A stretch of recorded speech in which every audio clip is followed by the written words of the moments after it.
Today, I'm gonna show you probably my best ever LEGO vignettes where we are gonna be mixing up different themes. The first one is gonna be a band of 5 fantasy characters that are going into the wastelands of Fallout, and then we're gonna take an iconic Star Wars scene and set the scene into medieval Japan. So let's start first from the Fallout build. Both these builds were made for Vignweek 2024. So this vignette, each one of them are being created in one day. So one day for the Fallout one and one day for the Japan Star Wars one. So I started from the vault. So this was the trickiest part. So I have this structure, a round structure with some modified bricks. And I built the vault number 13. I don't know whether there is a vault 13 in the game or not. I'm guessing yes, but I didn't take any particular inspiration. I have this structure with some brackets and some headlight bricks. This one in the center is held in by friction. And this is going to slide in there. So here we have the logo of the vault. So I started with this just to make sure that I was able then to complete the build. And this is going to be wedged into position over here. You can decide how much you want this to go in or out, but I think it's better a little bit inside, so it adds a little bit of texture. So you can see now this build becomes complicated because now I have an arch over here, I have an arch over there, so we have studs coming up and studs going down. I offset another bigger arch at the front to create some interesting texture, and you can see I'm using also this sort of claw pieces from a submarine set inside there to create additional details. You can see they are connected over here.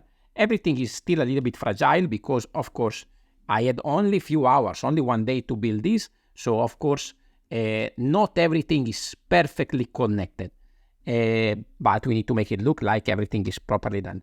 I'm using these interesting shield pieces, here also connected with one stud, so that I can actually give an interesting angle that just match nicely with the corner of the arches over there. So this become very, very interesting texture.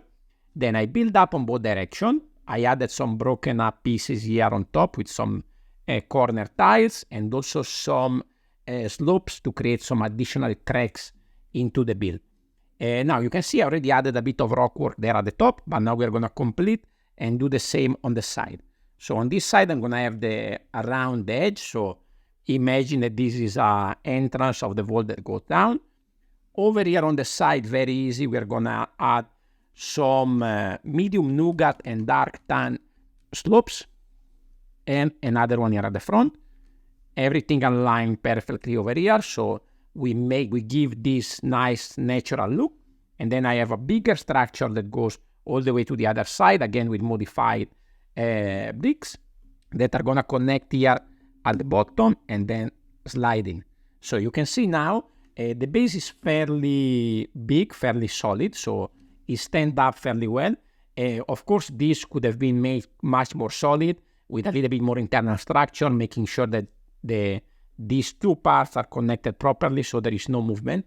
But again, for the purpose of the build, this was good enough. Then I created the base. So for the base, I decided to go simple and straightforward. So we have a tan desert looking base with irregular edges using wedge plates. And then I started to add a little bit of greenery, a cacti that I already use in another one of my vignettes in my habitats. I will show you here on screen. I have some bones, I have some car path, and this is going to just be sitting on top of these tiles. So it's going to be sitting there loose, so I can pose it on an interesting angle. So I think this looks very, very good. Now we need to add details. First, we need to find a way to enter the vault. So I created another structure, again in dark tan, with some grill pieces and some big sort of fencing and some stairs leading up. This again is going to be sitting here on the tiles and is going to line there so that we have a way to access the center of the door.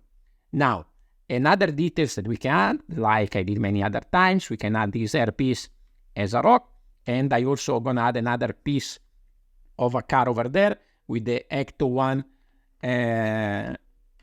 plate, because why not?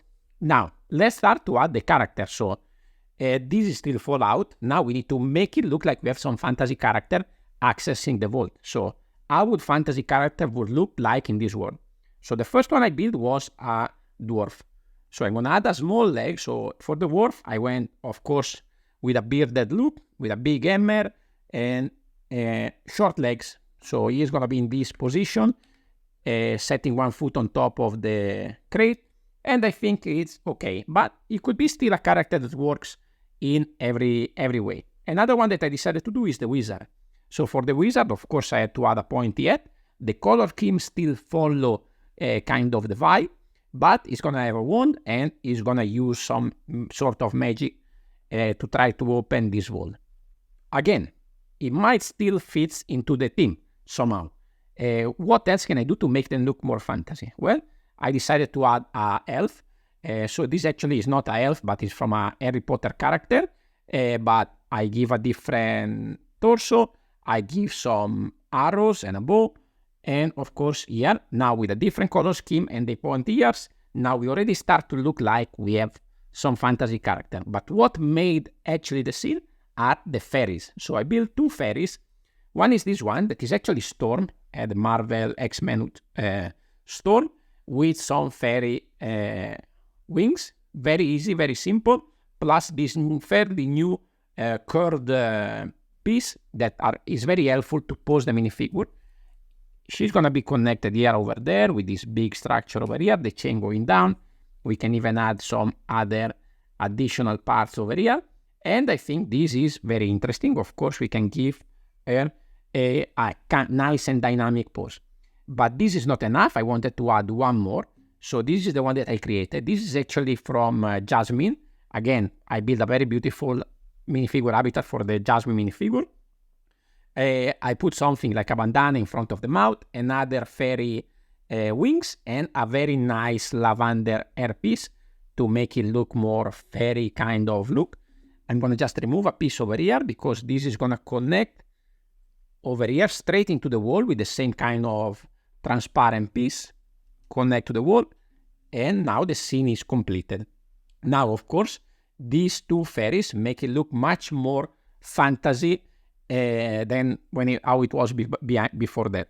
So let me know what you think about this build, if you like Fallout, if you watch the TV show, and if you like how I mix up this character. But now let's move this to the side and quickly move to the next one that is my favorite. This was actually built on the last day of Vignweek. So for that one, the topic was sci-fi fantasy. So that's what I had to do, mix up fantasy character into a sci-fi setting. Here I had to take a Star Wars scene and set it in a historical moment in a country. So I decided to build the high ground scene in medieval Japan. So let's start from the base. I wanted to create an interesting frame. So I'm using these Ninjago pieces that also help me to set the color scheme. So there are going to be a lot of highlights in this build that are going to be red and black that I think fits the theme very well. I added a printed koi over there. So this is pretty interesting. Here I'm going to have the water flowing down to the side. So I do this sometimes in my build. I like to have a little bit of pieces flowing outside over here. And we are going to add a little bit of extra also bits of water going around over there. Over here, I have the space for some wedge plates that are going to create this little island, which is going to be where the Anakin sort of samurai character is going to go. And I'm going to add some more rocks. Some are going to be connected, like this rounded one. Some are just going to be loose over there, like that. So it creates a little bit of an interesting scene. And then here I build already most of the work for this hill kind of thing. But I wanted to show you the different technique that went into this.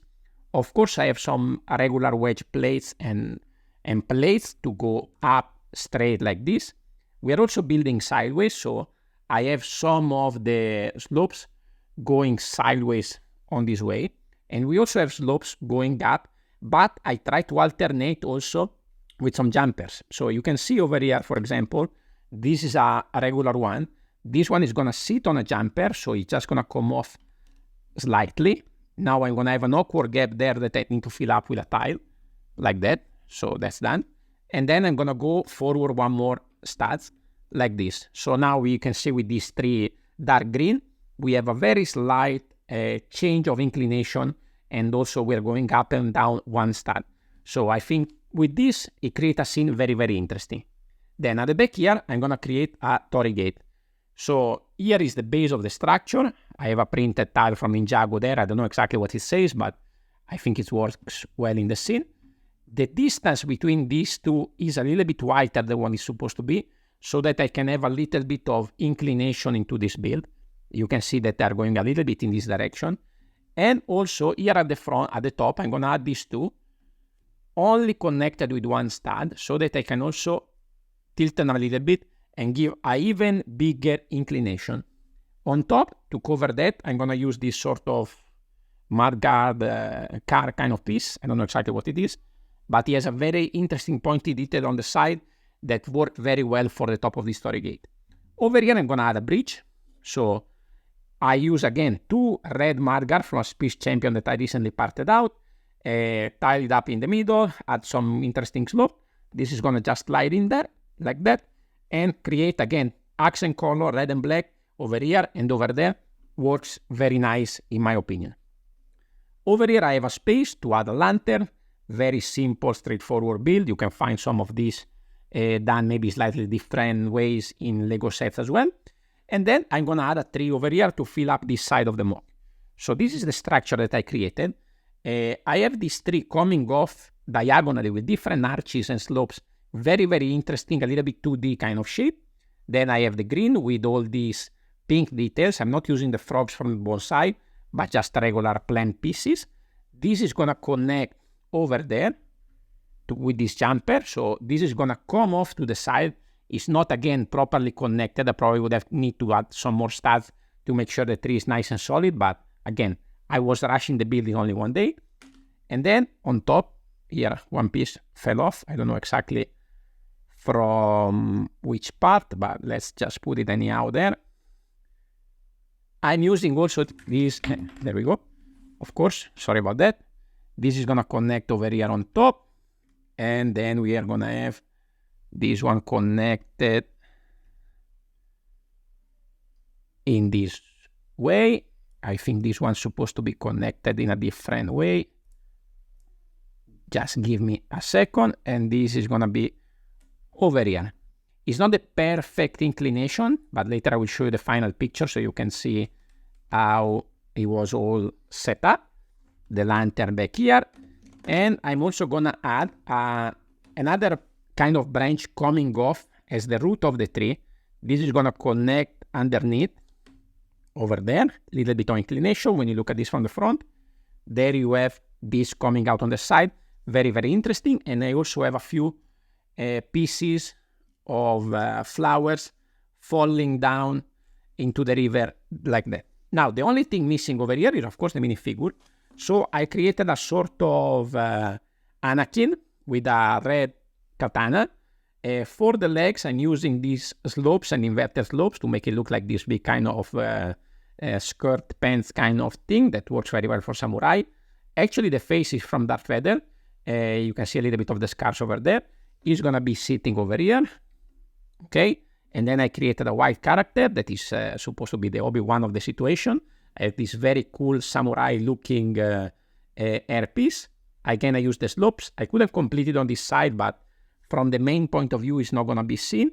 So this is going to be like that. And here we have a, I think, very, very well-designed scene. So I'm going to just push this to the side a little bit so we can have them both on screen. Now I'm going to show you the final picture that I took for the Fallout vignette and the final picture that I took for the Star Wars Japan vignette. I have videos on my channel already ongoing, and I think one more coming in the future about these 6 builds that I made in only 1 week. You can find everything down here. And if you want to see more interesting builds, I also going to link to some older one that I did last year also for Vignweek, and you can see another kind of mashup kind of thing here on screen. This is the sort of medieval Dagobah Jedi training kind of thing. Thank you very much for watching, and I will see you next week with a new video. Ciao, ciao.